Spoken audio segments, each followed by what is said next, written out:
This is way more awkward than I thought it was going to be. My name is Michael Klicos. If I've never met you before, James just called me Klicos. And yeah. So as we gather to talk about James, we're reminded of so much. We can speak for days about the strength of his character, the incredible experiences we had with him, the way that he impacted our lives. I was grateful to know him for 10 years, 12, I don't even know. It was a long time. And there's so many stories that it's just tough to find one. Mostly because I'm trying to be really appropriate, and James is not one to care about being appropriate, and he would be up here showing you guys his butt tattoo and having a great time. So, but I mean, being appropriate was never on the list for him. You know, outspoken is an understatement, and stubborn was second nature. And between him and Zach Schwartz, you would be sucked up in the most trivial of argument, conversation, whatever, for hours and hours, and you finally just give up because you're like, you know what, you win. And even in those moments, there was a feeling of joy that you were a part of that conversation. And I mean, passionate doesn't begin to describe it, and his character was too big for words. So I can share stories of the time when when he went with the hospital to me after our friend Frey drunkenly broke my elbow on our other friend's head. And when we got there, he threw me out of the hospital bed so that he could lie down in the bed because he wanted to, and he was making fun of it. Hello? Oh, there we go. Or when we would go shopping for Sunday Fun Day, coming home with enough food to feed an army. Or when he would call me, telling me about the latest conspiracy theory and how we need to prepare ourselves and let everyone know. And I'm really glad to see Otto here. Mark, Otto, and I wasn't going to talk about this, but there was one night where him and Werner and I sat up in my apartment after one night at the bar and probably for 6 or 7 hours schemed about how World War III was about to happen and how we needed to tell everybody, and we started writing speeches and like setting up town halls and all this stuff, and then the next day we never spoke about it, ever. You know. But you know, fun was fun, but without James, I can honestly say I wouldn't be the person I am today.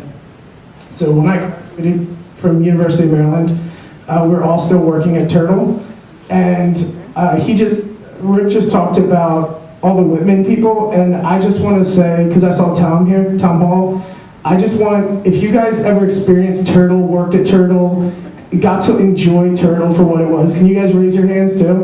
Because it is absolutely incredible the amount of people that touched, and I'm super grateful that Tom's here, and Tommy, and even Alan.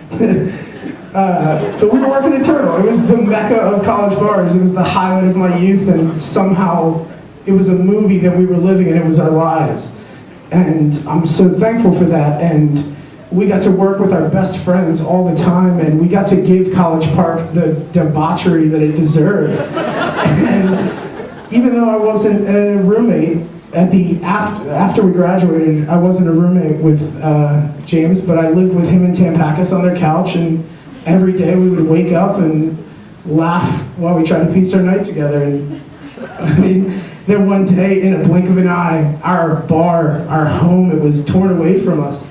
And our dreams were ripped from our hands. There was a void in our lives, and even worse, the dread that, oh my God, we need to become adults. And now we knew this time would come, but that didn't make it any easier. And when your life is getting paid to hang out with your best friends and experience the thirsty turtle, it's tough to transition to the working world. And as I waited through the next few months trying to find something to do, my economics degree collecting dust, I remember feeling lost and trying to figure out job interviews for something that you just didn't downright love. Like, it was awful. I'm not an accountant. I'm not a business finance man. I thought of these still to this day, make my stomach turn. And so I remember having a conversation with him, and he just started laughing at me.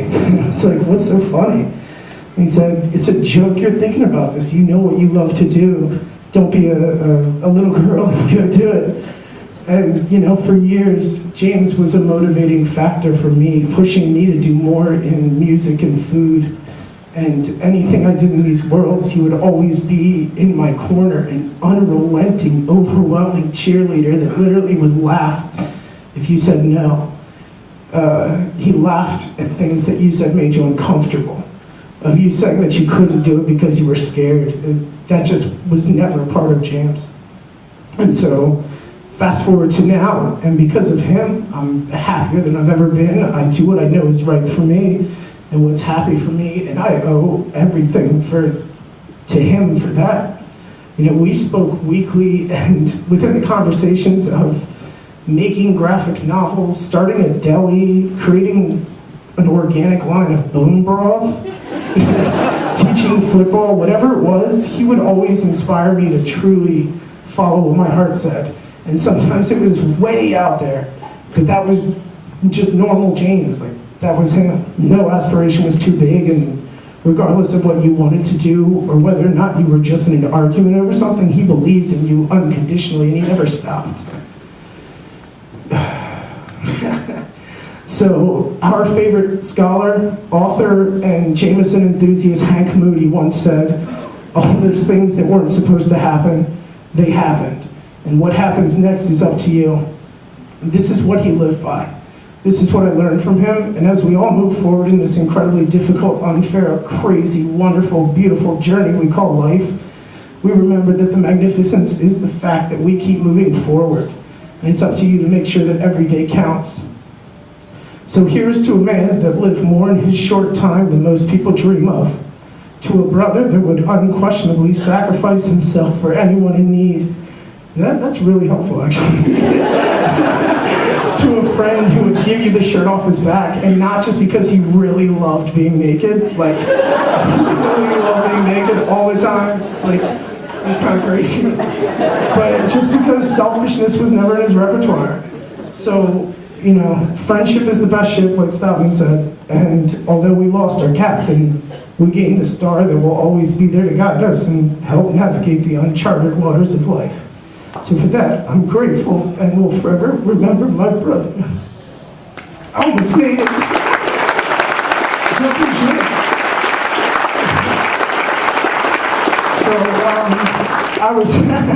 So like he said before, I don't know how to process, so I make music.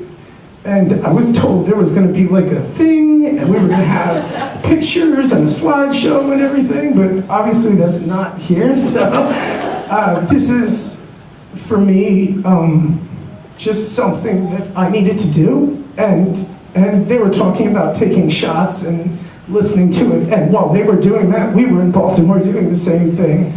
So it's, you know, it's awesome to me that he convinced me and pushed my life to a way that I can actually help people. So it's awesome.